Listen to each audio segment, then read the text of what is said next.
Here we go.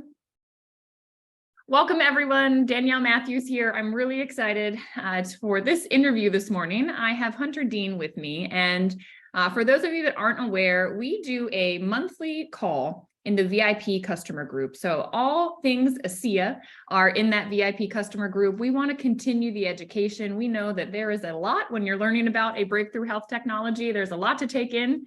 And there's some ways to get the most out of the product. And so we like to continue to add value, continue your ability to learn about really the capacity of what you have your hands on and how it can best be utilized. And today's conversation, though, we are going to focus on production and distribution. There are some fascinating things. I have been blessed to go to the ASEA Redox facility, I don't know, coming on like at least 8 times, and have gotten tours every time I learned something new. And the last time, Hunter himself took me through that tour, and it was absolutely fabulous. So I'm going to give him a little intro, and then we'll dive into things. So for those of you that have not had the pleasure of meeting Hunter, Hunter is our VP of Production Operations at ASEA. He has a BS in chemical engineering that he got from BYU, Brigham Young University, and he has been with ASEA for just under 5 years. He is a wealth of knowledge, I will say this, and just a beautiful soul. So incredibly smart, so intelligent, has a beautiful way of articulating things, and I feel blessed to get to spend some time. So welcome, Hunter, and I'm glad you said yes to a Saturday morning conversation. Thank you so much for having me, Danielle. Yeah, absolutely. So let's dive in. I think I love to just jump right into things. And the biggest question that everyone seems to have with redox signaling, right? The breakthrough is that we got these molecules stable. And so the question is, how is ASEA actually made? Because it looks like it's just saline. Why is it no longer just salt and water? And what are you guys doing with it over there? Yeah. So this breakthrough technology, it's really interesting because, a lot of people hear, salt water from Salt Lake City. What's that about, right? The process is certainly complicated in that signaling molecules are highly reactive. They're high energy molecules. In order for your cells to create a signal, they need energy. And so in order to create that energy, we have to create molecules that are high energy molecules, and those are highly reactive. And so you mentioned it, stability, right? At every step in the process, we have to make sure that we are using the purest components possible while making this product, because any impurities can denature the product and can affect the stability of the product. But really at the heart of our manufacturing process is our proprietary and patented electrolysis process. The signaling molecules are formed by electrolysis. Let me come back here. Wonderful. And something that I've always found really interesting when you start the tour, before we even go into the facility and see the production, see those machines that are doing the electrolysis, there's all these things hanging on the wall. And last time I was there, you got into a conversation about the certifications you all have and the fact that the facility is registered with the FDA. So can you talk to us about what it means? Like, the product is not FDA approved, but our facility is registered with the FDA. And I think there's nuance here that I want people to understand. Certainly. Yeah. So we are not FDA approved because we do not fall into a product category that falls under the jurisdiction of the FDA. As a nutritional supplement, we don't look to the FDA for regulatory concerns. However, as a manufacturer, we have notified the FDA of our location and what it is that we're doing here. That's what it means to be listed with the FDA. And an interesting point is last year they came out and audited our facility. And for those of you who aren't as familiar with FDA audits, they are in depth. They are very thorough when they come through the plant. An FDA audit has over 2,000 points of inspection. And so they're going to be looking into things like, how do you clean your equipment? What equipment do you use? How do you train your employees? How do you control your documents? What do you maintain your documents? How do you do that? They're going to look at every single step of the process. And so each one of those 2,000 bullet points will actually have sub points as well. So it's a very, very thorough process, a very thorough audit that they go through. And one of the things that we're most proud of is that At the end of the audit, she went through those 2,000 points of inspection, complete with all the sub points. And the auditor said, I probably shouldn't say this, but you guys should teach audit readiness. It was something we were really happy about. We're really proud of, because an FDA audit is extremely thorough, and we had nothing but glowing remarks from the auditor. So that's something that we're really, really proud of. Yeah, you guys have it together there. It's a beautiful facility. I mean, it's so clean. And there were other certifications. So can you talk to me about, the other certifications that our facility has and the product has? WADA, halal, all those things. Yeah, absolutely. So the first one I'd like to mention is NSF. So because we are a nutritional supplement, we actually work with the NSF, pay the NSF to come out and audit us every single year. The NSF will make sure that we are manufacturing in accordance with GMP, good manufacturing practice guidelines. And so every single year they come out and they audit us.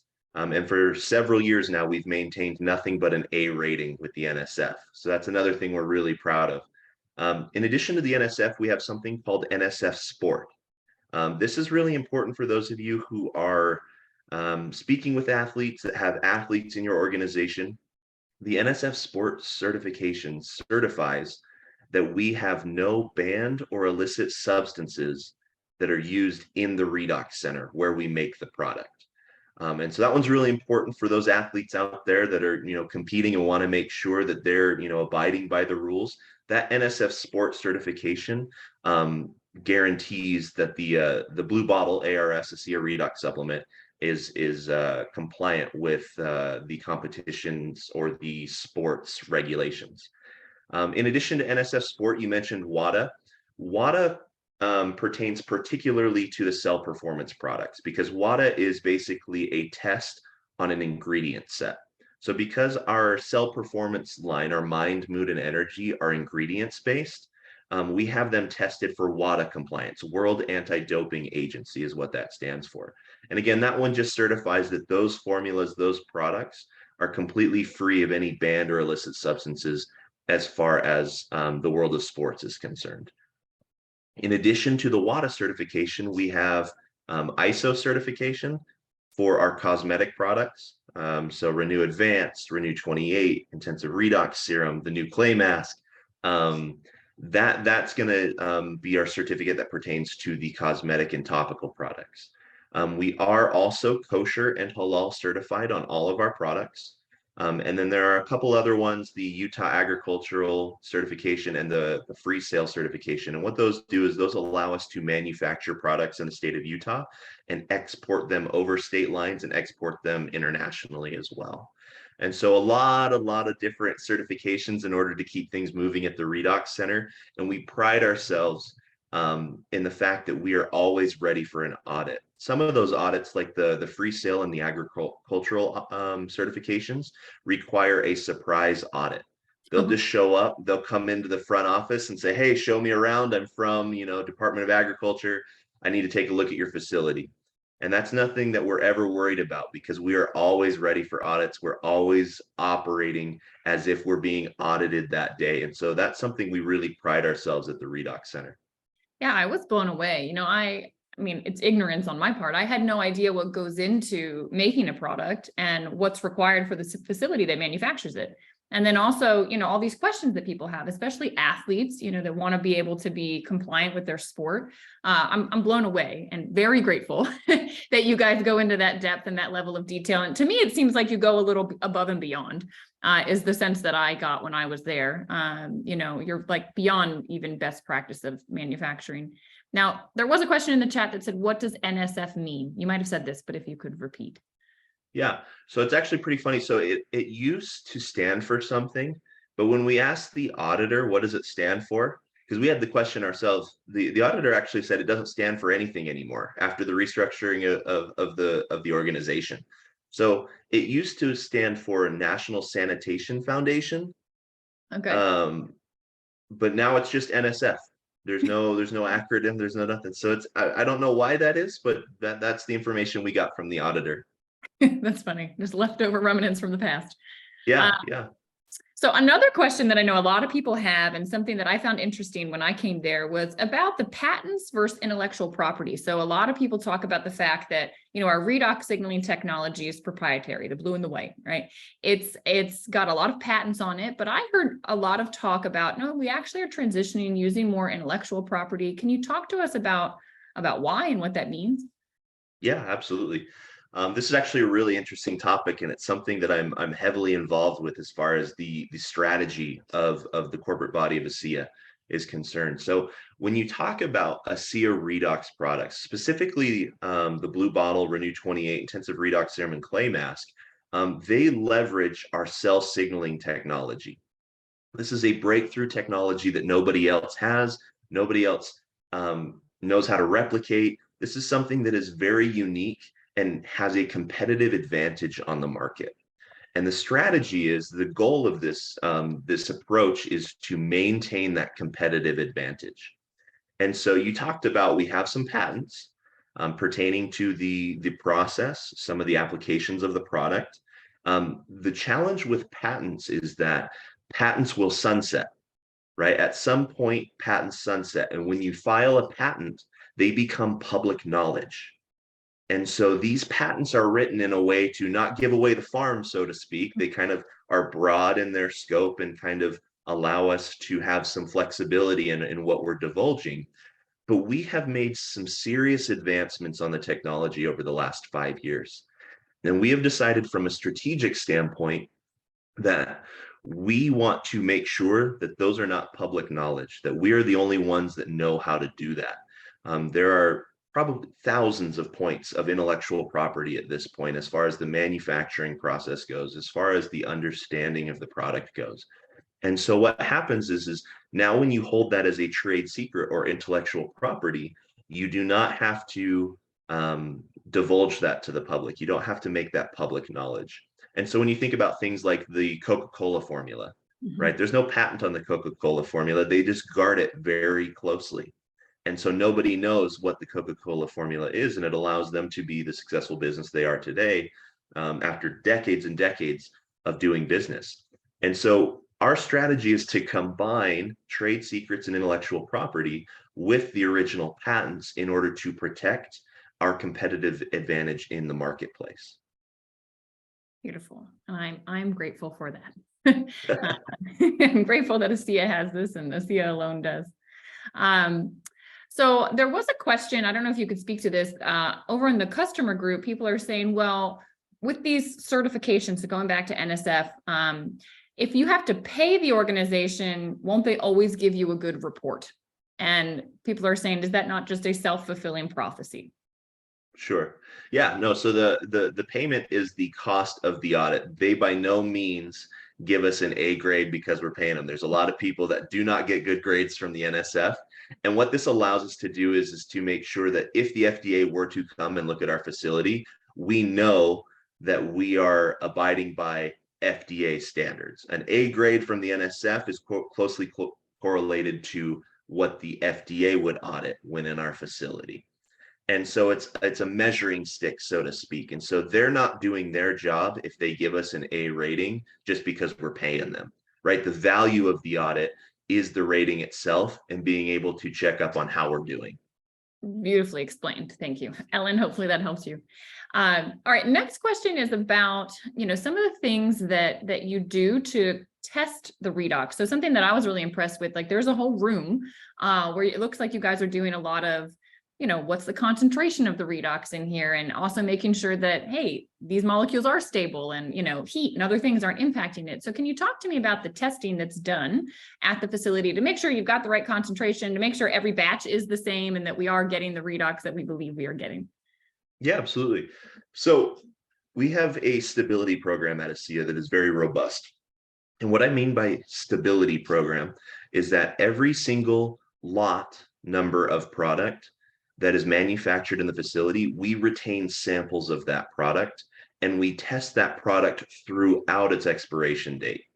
So from beginning day one all the way 21 months later, we test that product throughout the expiration date at varying temperatures and humidity.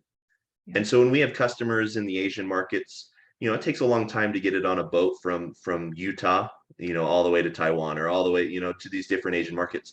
And they'll call in sometimes and they'll ask, like, hey, is my product okay? It's sitting on this hot Connex container for 6, 7, 8 weeks. Is it okay? Is it stable? And because of our robust stability program, where we test all the way down to freezing and all the way up to 120, 130 degrees Fahrenheit, we can confidently say, yes, the signaling molecules are there. And so that happens with every single lot on every product that we manufacture at the Redox Center. As far as testing goes, that's kind of the stability portion of it. The other side is kind of the efficacy and concentration of the signaling molecules kind of side of the coin. Every single lot of product that we make, we test several times before it is packaged, both internally, and then we send tests out to third-party labs for verification. And those numbers have to match in order for us to package the product. And so every single product lot goes through not only our stability testing, but several rounds of tests from our quality department, testing salinity, testing pH, testing the concentration of signaling molecules. We're testing for purity.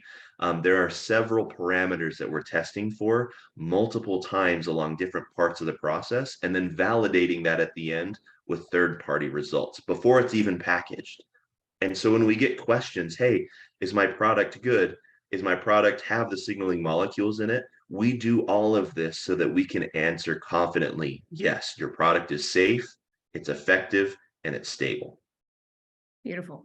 Now, based on some of the things you've done, I mean, what would you tell us? Like, what are things that you found that you shouldn't do with ASEA, or things that do impact degradation? Like, I think I've heard maybe UV light, or can you talk to us about that? Yeah, so I think you can definitely get wrapped around the weeds as far as stability goes. So let's be a little careful when we talk about this. I want you guys to understand, when we're talking about these concepts, we're talking a few percentage points of signaling molecules being denatured or degraded, right? So yes, they are photochemically active, and what that means is the signaling molecules can react to sunlight. That's the reason behind the blue opaque sleeve around what would otherwise be a clear bottle, is to minimize kind of some of that photochemical reactivity, that reaction with sunlight. The other thing I would avoid is microwaving. I haven't heard of anybody doing it, but signaling molecules would be reactive to microwaves as well. And then any contact with metal, right? You want to avoid contact with metal. Metal contains minerals. And signaling molecules will denature upon contact with minerals as well. Wonderful. And there's a quick question in the chat from Amanda asking, do these temperatures apply to the gel as well? She said she accidentally left it in her car and it got super hot, and she's wondering if it's still good. Yeah, every single product that ASEA offers, we're testing at a wide array of temperature ranges. Okay. And then what about if it goes through like the X-ray thing at the airport? This is a question that Ingrid has. Yeah. X-rays are going to denature the product, but the number of X-rays passing through the product at the airport are fairly minimal. And so again, we're talking a few percentage points, a couple percentage points of efficacy loss. So you're going from 100% efficacy to 99.5% efficacy, right? So when we talk about these stability things, a lot of people really get concerned about things. And from a technical perspective, yes, they do react. But you're talking really minimal amounts of loss here. Yeah, we're not ruining our products. So yeah. That's good.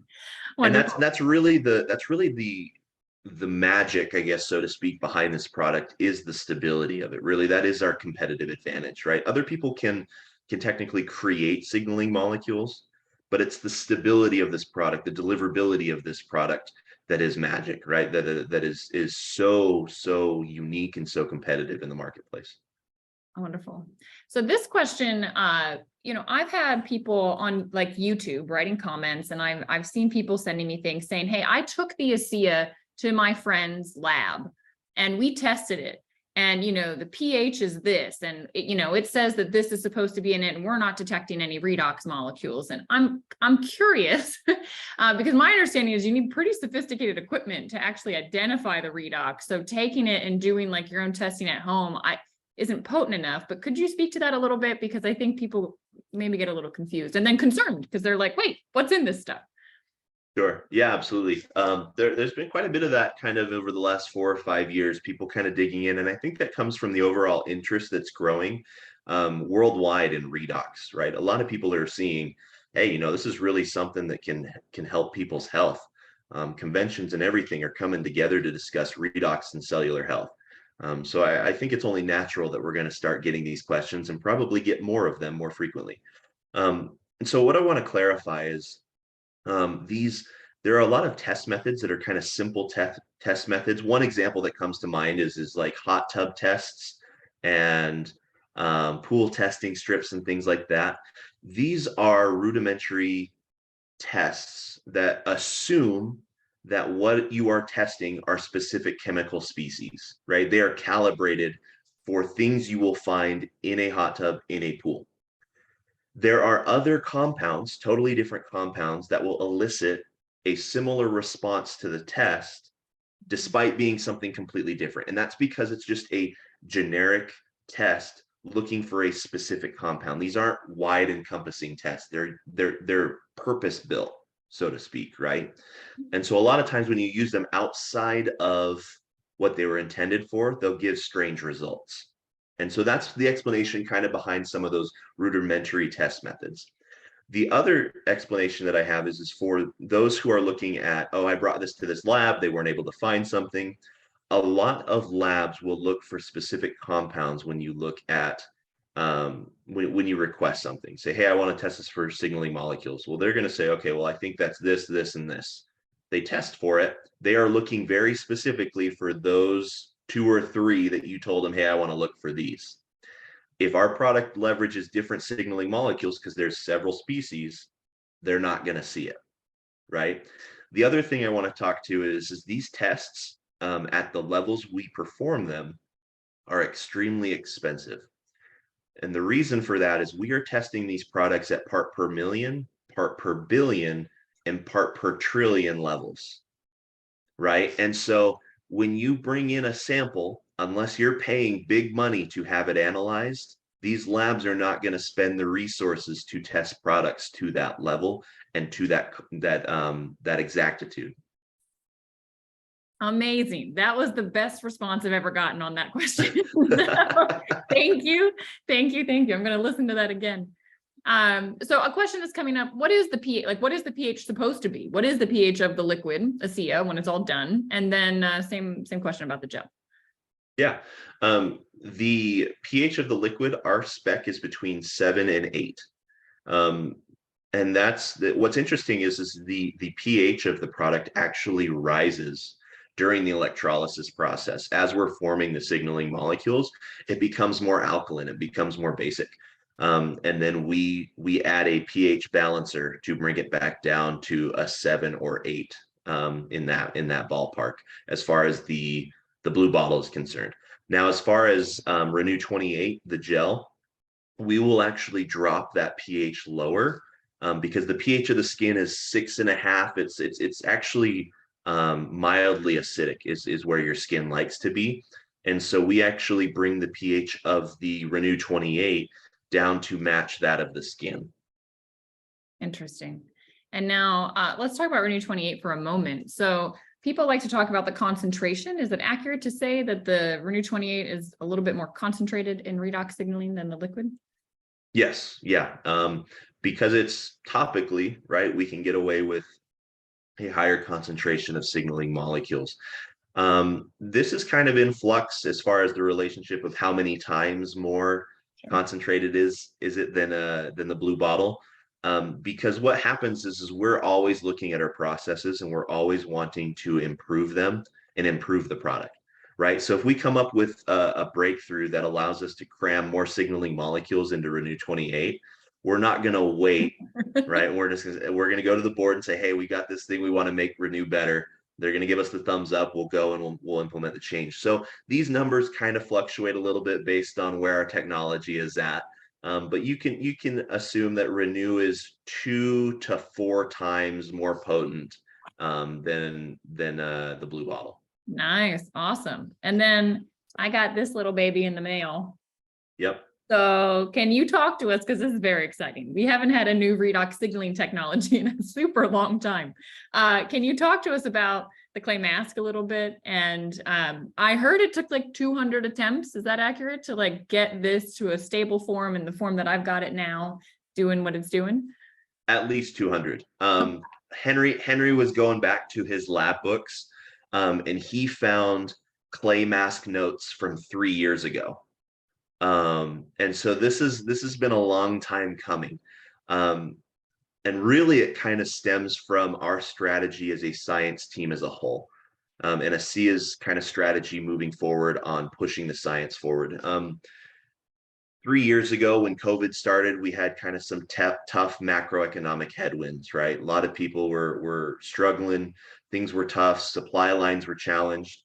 And ASEA took the approach of, hey, let's control what we can control and let's invest in our internal capabilities. So we put our money where our mouth is. We hired a bunch of very talented individuals onto the science team. We dumped a ton of money into R&D. We dumped some money into improving our lab capabilities. And this allowed us to begin to work on the technology in different ways that we couldn't before. And so when we talk about the clay mask is an interesting case study because there are ingredients in the clay mask that traditionally you would say would denature signaling molecules, right? And that's why it's so significant that this is a cell signaling product, and that the schedule of release of these signaling products is so slow, is because it is very challenging to come up with formulas that maintain the stability of these signaling molecules. And so this is really a breakthrough product for us in how we approach the stability of signaling molecules and products moving forward. Yeah, I was like, how'd they do that? I thought when it touched like organic things, it starts denaturing. I'm like, it's amazing that they figured this out. So yeah, 200 attempts or more. Way to go. Yeah, this is the only clay mask on the market that leverages the power of signaling molecules. We're really excited about it. Yeah, and it's phenomenal. And just so you guys know, because I know this is a global call, right now, sorry, it's just available in the US. But if it goes well in the US and people are loving it, it will be available globally. So I'm already hearing testimonials and seeing pictures. And it's like the before and after of just like one use of the mask. It's pretty remarkable. So I have a hunch it'll get to everybody around the world. Talking about that, can you speak to us about like distributing this product? Because it's pretty amazing. That blew me away at the warehouse, was actually seeing distribution. So you are responsible. We make all of our products in-house, the signaling products in-house in the US. And then it gets shipped globally to different facilities. Yes. Like, how do you know the demand? How do you kind of keep track of this? Yeah, so we have, I work with the team under Brad Jackman and David Jensen, that we have an entire team dedicated to logistics. They're tracking burn rates in different countries. They're working through and making sure that we're getting product shipped when it needs to get shipped. We have 33 international markets globally right now, and over 21 points of distribution to help us with that. So everything that ships here in the United States comes out of the Redox Center.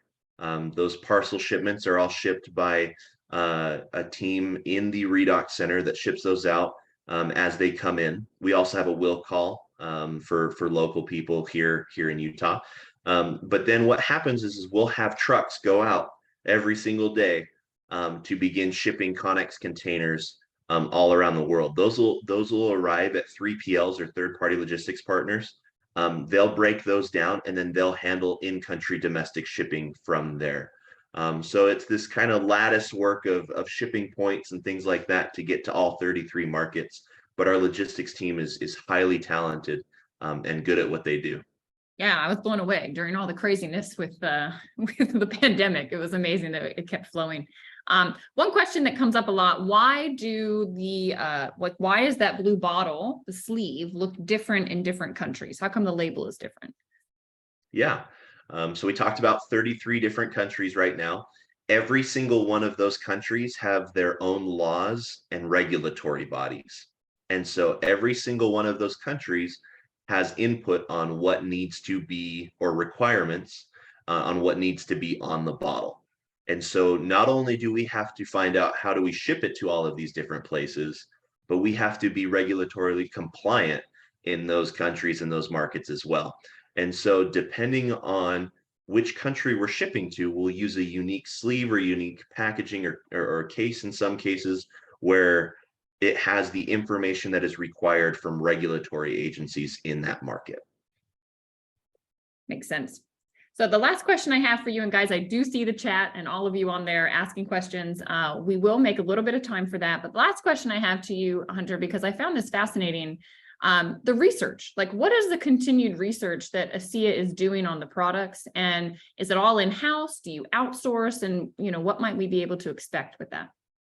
Yeah.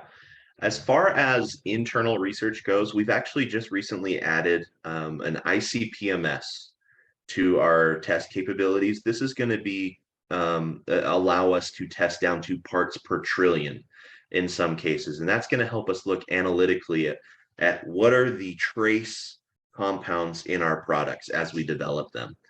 So that's kind of an internal investment into our studies. But we have university research partners worldwide right now. Part of again, we talk about that difficult time with COVID and then those macroeconomic headwinds. One of the strategies was let's invest some money into research. And so we have a significant yearly research budget that we have partners in Chile, we have them in Spain, Australia, Germany, the UK, here in the US. We have partners all over the world looking at this product.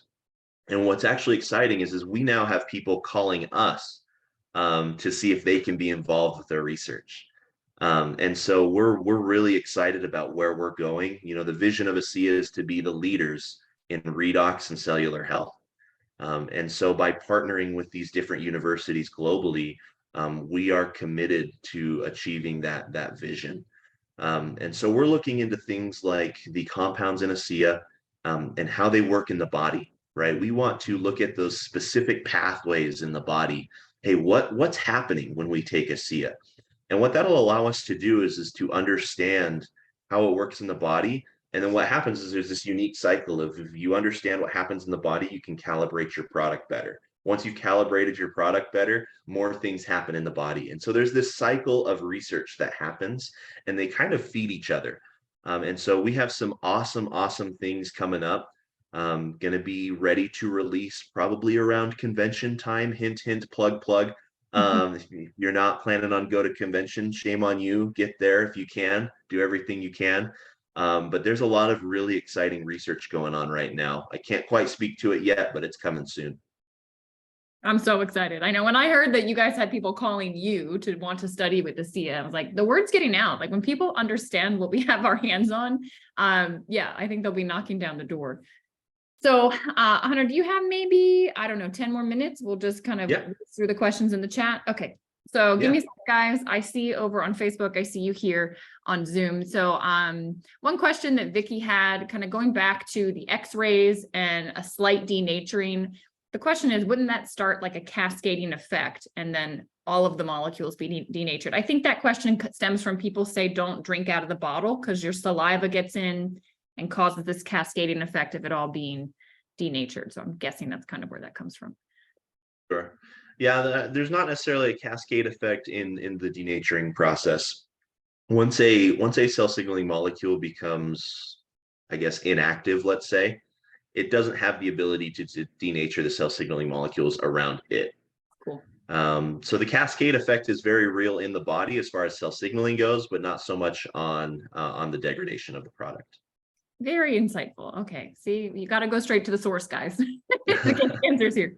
All right, the next question, there's several on cell performance. So do the cell performance products work as well, better, or worse if they're put in alkaline water, pH 9 to 10, or is it best to use normal pH water for the cell performance like sachets? There's not going to be necessarily a better or worse with an alkaline water, 9 to 10 pH. What I would say is the cell performance line utilizes organic compounds. Organic compounds don't always play nice with high alkalinity or really high acidity. And so my recommendation would probably be just take it with normal water And then again, use the blue bottle, take ARS, ASEA Redox supplement for your cell signaling benefits. Wonderful. This question is about metal in the mouth. And I've gotten this several times, braces, fillings, whatever it might be. So the question is, if I've got this stuff in my mouth, is keeping the liquid in my mouth and under my tongue a problem? Because I know I'm supposed to do it to help with absorption, but are those metals going to interfere and cause an issue? Sure. Yeah, I get this question actually a lot when we do tours at the plant. So this is good that we're addressing this. You are absolutely right that metal and minerals denature signaling molecules. I do want to emphasize, if we look at the keywords behind cell signaling products, we know that they work through absorption, right? Now, absorption is very closely tied to surface area. So if you look at the surface area of your entire mouth, we're talking under your tongue, on your tongue, cheeks, roof of your mouth, gums, kind of back area. The surface area of your mouth is much larger than even somebody who has a lot of fillings, right? And so when you talk about a ratio of contact area, if your mouth is this big, you're probably got that much surface area of fillings, right? And so does it denature the product that comes into contact with your fillings? Yeah. But again, we're talking percentage points here, right? We're talking, okay, so now you're getting 98% instead of 100%. Take a little bit more if you're really concerned about it. But because the product works through absorption, you have to look at the amount of surface area of contact. And your mouth is much larger from a surface area standpoint than the fillings in your mouth. Wonderful. Great explanation. There's a question, when will this be coming to Europe? So it was originally launched as an LTO. We wanted to make sure that it was going to be well received. It has been. We talked about 33 international markets with 33 different regulatory requirements, right? Set of requirements. So we're working on it. We're trying to do it as soon as possible. We want to get this amazing product out to you guys. I don't have an official date for you just yet, but we are working on it. We want it to happen as quickly as possible. And if you come to Texas and you come to convention, it's available in the You can US, get some. so you can get Yep. some. And Yep, they're easy to absolutely. pack. Yep. Come to convention. Exactly. So do the cell performance products have an expiration date on them? Yes. Yes, they do. It's published by requirement actually on every single package. Okay, wonderful. And lots of cell performance. When will you start putting less sweetener in cell performance?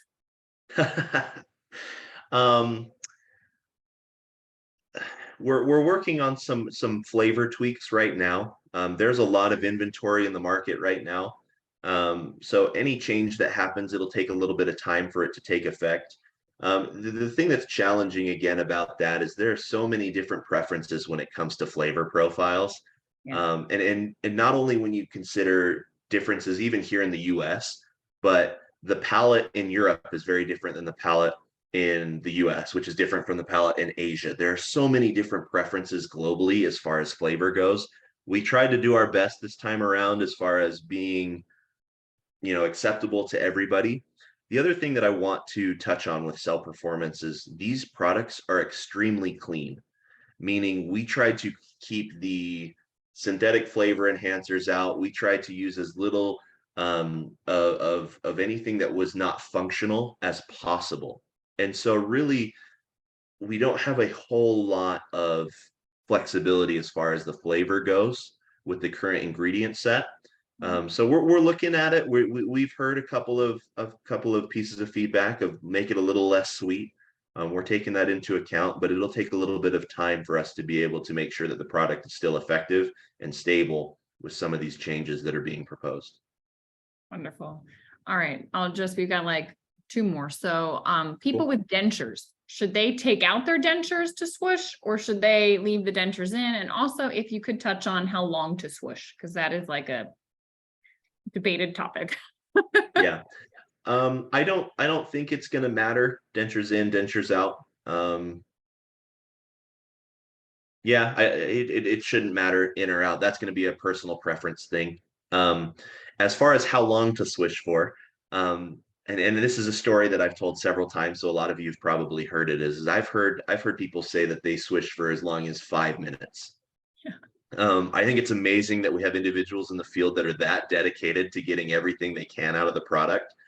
But we have conducted experiments here at the Redox Center, and we have found that the vast majority of the signaling molecules are absorbed in the first 15 to 30 seconds of swishing. So we did that here at the plant. We all swished, for different amounts of times. We spit back into the beaker, and then we tested for signaling molecules.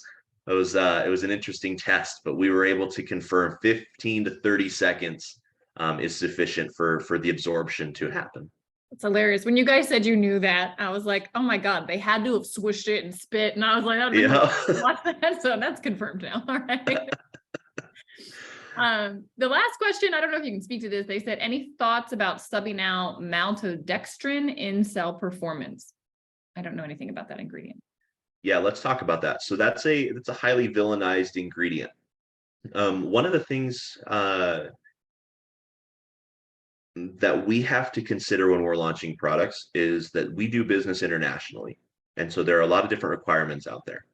I want to clarify with this group, there is no added maltodextrin to the product. The source of the maltodextrin is a trace amount used in one of the ingredients that we include in the product. This maltodextrin maintains the integrity of that ingredient from a stability standpoint. And we're talking trace amounts here. It allows it to be flowable. It doesn't clump up. And so there is actually so little maltodextrin in the product that from a regulatory standpoint, we have found that we do not have to put it on the box. And so in future packaging, maltodextrin will not be on the box because it is present only in such trace amounts as a flowability and stability agent. There is no added maltodextrin to the product. It was put on the box in an abundance of caution from a regulatory strategy standpoint. So, when you do business in so many markets, you have to be a little more careful. And so we knew that it was present in trace amounts. And so we placed it on the box as a matter of transparency, right? However, we found from regulations now, because it is such a small amount, it does not even hit the threshold to be on the boxes as part of the formula as an ingredient. Okay, that was super insightful. Thank you. Guys, you asked wonderful questions. Hunter, thank you for your time. I also saw people asking, where can I get this interview? So this will be archived as part of the VIP customer group on Facebook. You can find any and all interviews we do. We do one a month, so stay posted on that. It will be there. I've live streamed it. As soon as I end, it's there. So you can tag people in it.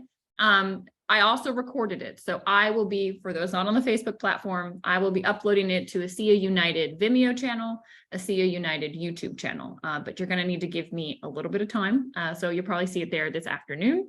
And I just wanna say, Hunter, that was so insightful. Like, honestly, I learned a lot, and it's wild because I've been part of this for 8 years.